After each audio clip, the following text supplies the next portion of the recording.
Right. We have the map case, Jim. We're going to do a little bit of cartography. This is a mappage moment. Right, okay. Okay, so where were we earlier on? Well, you've red penned it, haven't you? So Yep. we are here. So we're at Ronville now, and we're heading up to the Breville Ridge, an absolutely vital bit of high ground, and actually where a very famous German general visited just on the very eve of D-Day. Right, onwards. Yep. You can fold that. Right. Oh, thanks. Yeah. So we're going to the DZ, no? Yes. Right. Hold on, you got to re-slam it. Am I? Got to really slam it. Don't be soft.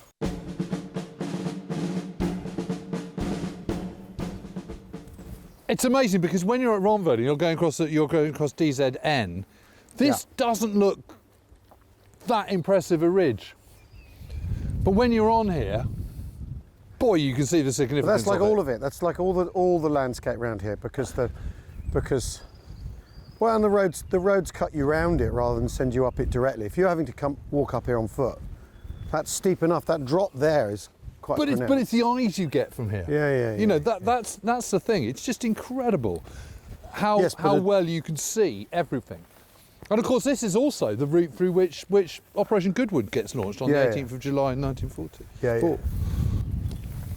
Yes, only 6 weeks later. That's the other thing. Yeah.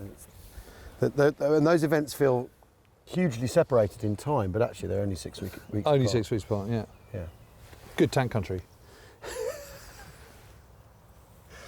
I mean, it's great tank country. Great drop zone. Great drop zone, great tank country. Perfect drop zone, perfect tank country.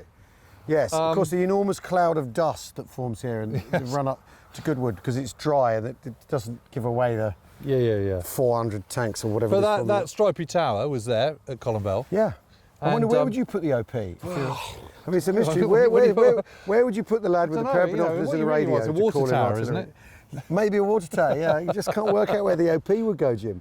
But I love the fact that Rommel is here on the 30th of May, comes up here to pretty much this very spot, looks down and goes, that's a landing zone. Yeah. Get some Rommel's asparagus up there and get it up toot sweet. Yeah. And they sort of have, but they haven't really. It's too late. It's too late. Too late. He's also thinking, well, it's my wife's birthday soon. What am I going to get her? I know, some nice shoes. From Paris. Yeah. And then I'll go and see the Führer.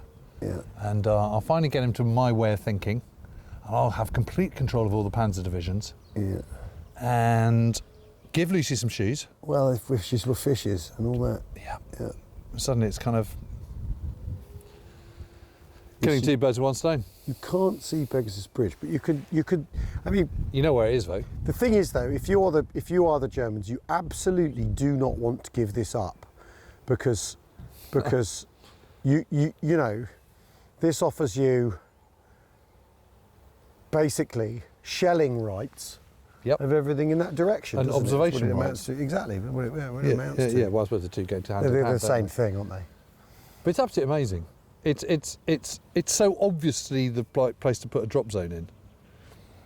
But also you can see the whole thing kind of unfolding. You can see, yes, secure those bridges, get onto this high ground, destroy the bridges a couple of miles that way so that the Germans can't come and attack you from the flank. Yeah. And basically, it all goes, you know, that all comes to pass. You can also see, when you're up here and you see these gradients, why this is a tough nut to crack, to take with infantry. Because they've got to come up that hill. There's all these wide open spaces, which means, well, they're not going to come up the middle of the meadow, are they? They're going to come up the... Well, the Germans do counterattack and push down, and they take Breville, and then 12th Para Battalion, and part of the Black Watch, who've been seconded from the 51st Highland Division, who come up here, and they attack late on the 12th of June. That's right. So D+6. Yes. And it's a 110 men. They always say, don't they? But by the time they were attacking at 10 o'clock at night, Breville was aflame against the backdrop of the dark sky. And they lose, 140 men, don't they? At least it's 140 like out of 160, or 121 out of 160 from 12th Para. Yeah. And then 200 from the Black Watch. Yeah, well, yes, it's 200 in total in the Black Watch. The memorial over there says it's 110 killed. That's a lot, isn't it? Which is an awful lot of people from a battalion. Of 845. But there's an encounter where Terence Otway, who's been at 9 Para, has been at Merville Battery, over there. Yeah. he basically, he says to the Black Watch colonel, he says, you know, you want to be really careful. You're not going to advance up that field in open order, are you? He says, don't worry, chap. He says, we know what we're doing. This is how we do it. We've been around for a while. And off they go and they get cut down. Jeepers. And but this is the thing is this then, I mean, the interesting thing is once this is secured, basically there's a kind of stalemate here, isn't there? Yeah. Until the end of the Until the end of the campaign. Until the end of the campaign. I mean, that road that we've just come in here, that's the front line. And you can see the little culverts either side of the hedgerows, either side of the road. Those are the trenches. Yeah. And there's a house just behind those trees there where the cellar was the RAP, you know, the regimental A post. Yeah. And that was it. It's all along here, and this road just keeps going. Yeah. That well into the Bois de Bavon, and 8 para Pearson. Yeah. He's in the Bois de Bavon. They run a sort of relentless patrolling campaign out of the Bois de Bavon, where the idea is to stop that road that comes up to this road. Yes. The far end, just to make it impassable to the Germans, and basically they're in there for 2 months, dug into that wood, with him patrolling personally, leading patrols aggressively, and running, you know, a vicar's gun on the corner of each corner and all the wood and all this sort of stuff, and running a sort of, not guerrilla campaign, that's the wrong word, but like a relentless, aggressive thing to aggressive patrol work to keep the Germans out. And to make it too difficult for the Germans to come in. And the amazing thing is that is exactly what's happening on the front in Ukraine at the moment. Yeah. Aggressive patrolling, people in trenches, going out, clobbering. Well, and calling in drones. Tons of gunnery. Yeah, but you know, the principles are basically the same, aren't they? Yeah. Amazing, nothing's changed really. But this is how this fight up here is how 6th Airborne spends its August. What is it, 4,000 casualties or something? Something like that, yeah. And don't forget, airborne divisions are much smaller than that. So that's like a third of their strength, isn't it? Yeah, if not more. Yeah, because the Ox and Bucks come up here and take Chateau Saint-Côme, don't they? That's the job they're given. And you've the lots and lots of mortar and snipers. Yeah. That's where most of the casualties come. Yeah.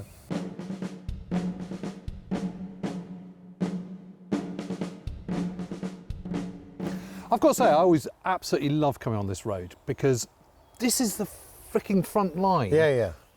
Till basically the middle of August. You know, there's the Chateau Saint-Côme looking a lot better than it was in 1944. Yep. You know, and this is it. This road, you know, and you can see the little culverts either side. You can see where you'd be kind of, you know, it's not much of a you don't need much imagination to kind of sort of fancy yourself down here, can you? You know. You know, putting your little mirror up, you know, waiting to be sniped. Yeah, he's still in that tree. Not wanting to be the bloke who goes first. That's the main part, no, of course. But yeah, the biggest number of casualties here are from mortars and sniping. Yeah. So basically, this is know where you stand, trench warfare. Basically, once you've got up here, there's a big ding dong, isn't there, for the Chateau Saint-Côme? Yeah, that's right. Just over there, behind those trees, just a bit further down. Yeah, it's just round that corner. There's a house, and in the basement of that house, that's where they had the regimental A post. Yep. And it's so atmospheric because this road is exactly the same course. A lot of these trees, I mean, that oak tree would have been here. Yeah. A lot of these trees would have been here. Obviously, it's a dirt road in those days. It's a sort of grit road rather than tarmac. But otherwise, it's been, you know, tarted up and sanitised, and obviously it's not looking as war-torn as it was. Yeah. But you can absolutely picture it, can't you? Yeah, you can. Like you say, this is the front line right up until the breakout to the Seine. Yeah, because you hold it. This is your anchor, and this is the whole point about this end of the battlefront of the whole Normandy front line. Yeah, you kind of it doesn't look like it's moving much on the map, but I think the other thing is you understand that whole thing about the anchor of Caen. Yeah. This idea that you're just this is a blocking wall while the rest of the Allies push southwards, and then eventually they're going to sort of sweep round south and capture the whole remains of the Germans in that pocket. Yeah. But up until here, this is the pivot, and this is just a blocking holding position on the top of this ridge. Yeah.